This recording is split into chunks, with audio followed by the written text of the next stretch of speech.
இன்றைக்கு சமூக நீதியை நிலைநாட்டி ஏழ்மையை விரட்டி சமூக சமத்துவத்தை நிலைநாட்ட முதல்வருக்கு நாமெல்லாம் உறுதுணையாக இருக்க வேண்டும் என திமுக மாவட்ட செயலாளர் மதியழகன் தெரிவித்தார்.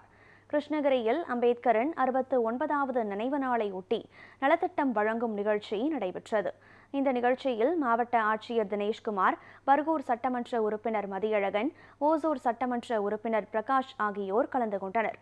ஆதி திராவிடர், பழங்குடியினர், பிற்படுத்தப்பட்டோர் மற்றும் சிறுபான்மையினர் என 1578 பேருக்கு சுமார் 8,45 லட்சம் ரூபாய் மதிப்பிலான நலத்திட்டங்களை வழங்கினர்.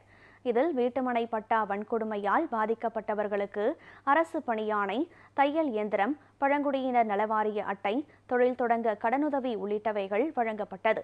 இந்த நிகழ்ச்சியில் பேசிய பர்கூர் சட்டமன்ற உறுப்பினரும் திமுக மாவட்ட செயலாளருமான மதியழகன், வெளிநாட்டிற்கு சென்று பல்கலைக்கழகத்தில் படித்த முதல் இந்தியர் டாக்டர் அம்பேத்கர் தான் என பெருமிதம் தெரிவித்தார்.